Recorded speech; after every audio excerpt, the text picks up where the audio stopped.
dilemma sometimes for advocates or RPRs is when to access the court protection. When is someone really objecting to the care arrangements made for them or where they live, and what's going on in their lives, and what it amounts to a real objection.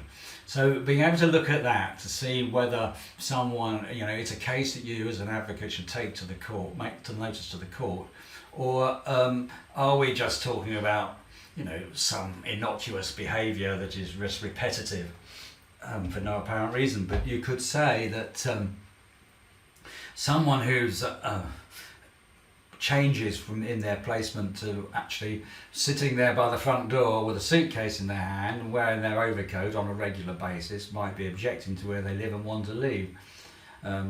If their behaviour will be considered to be more challenging, their attitudes to staff and non-compliant, as we might say, is that amounting to an objection? And looking through a list that's provided by Justice Baker in his addendum to AJ will no doubt help an advocate decide. There's a very good list of indicators for you to look at as to whether what's happening amounts to an objection.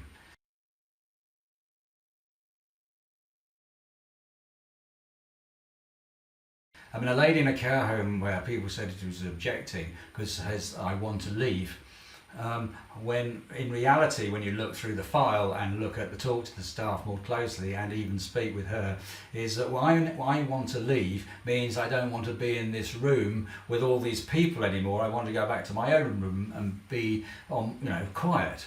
And in fact, when she returns to her own room, she is actually content and says thank you, and any objection goes away. It's how what does people perceive by the word I want to go home? What do they actually mean? And it's not always I want to leave the premises and go and live somewhere else. And you only really find these things out by visiting somebody on a number of occasions and getting to know them a bit, and to hear and look in the files to see what sort of occurrences trigger that behaviour. So it's not always rush straight off to the court of protection without looking at what it really means that someone's saying. However, if in doubt, it's best to make the application rather than let it go.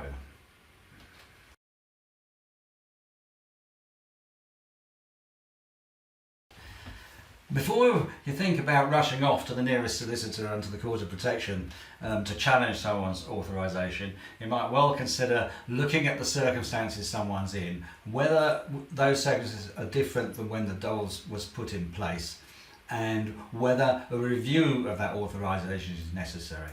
So perhaps there are someone's needs have changed and they either need more restriction or more consideration about how they are enabled to do certain things, change from the way they've started.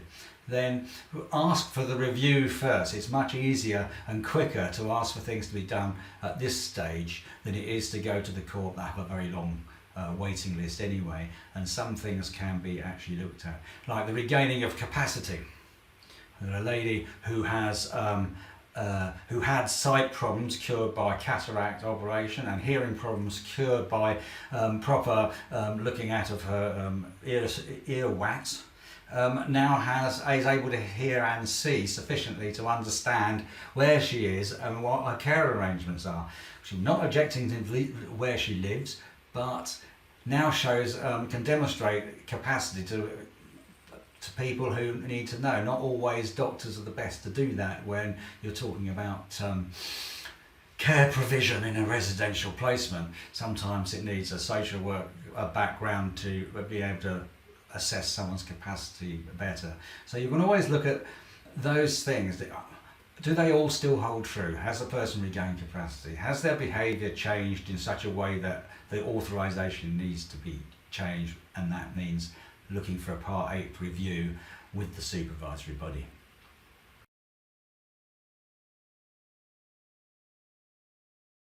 As an advocate, I'm always trying to find ways of not going to the Court of Protection.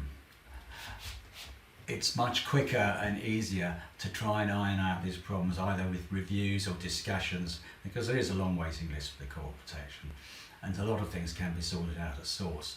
But sometimes it is necessary, I had a lady who was in a care home. She consistently said to everybody she didn't wish to be there. There was a question over the mental capacity assessment not being done in her first language, but nevertheless, she was into that capacity. She had an authorisation. The family felt it would be difficult for them to be the relevant person's representative because they had been responsible for placing her in care.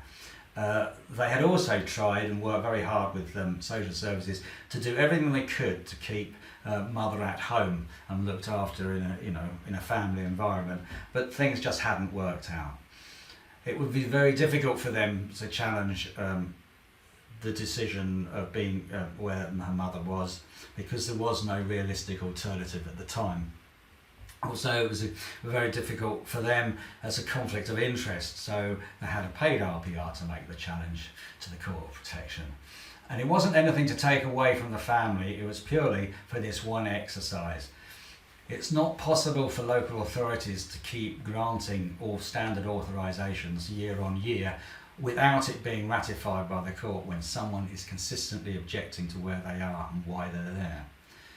So we took it to the notices, it went to the Court of Protection to make the decision. Once the decision was made, or once the case was actually in court, the RPR, as the advocate who was the RPR, could go a step back, allowing the family to be much more involved as the unpaid RPR again, who had been closely involved in the mother for years, but because the conflict of interest had disappeared.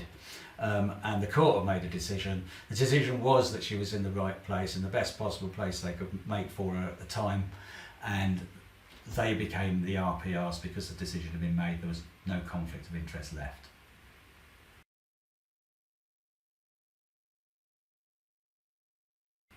Taking a case as an RPR to the Court of Protection isn't necessarily an onerous business, because all you really have to do is to find a solicitor who is experienced in mental capacity law, who works in the Court of Protection, and bring it to their attention.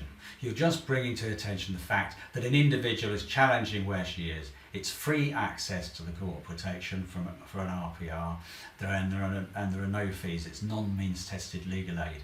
So there's no money involved, and for the advocate or RPR there is really very little form filling to be done, because the solicitor do all that for you. All you're doing maybe is to sign the legal aid form, which is, as you're going to get it anyway, that's not an onerous task. And they will do the rest, in my experience.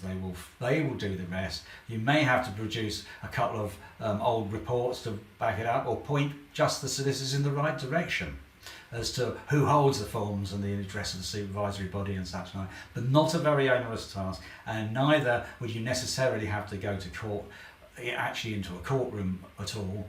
You can just say, there is no benefit to the individual of me being involved in the court procedure because I'm an RPR and I've only just met them and I don't have that much involvement with them. There's no benefit to the individual of me doing it. Will you please take over as a litigation friend, give it to the official solicitor, and that often happens. So you don't even have to be a litigation friend to take the case further than bringing it to the attention of the solicitor.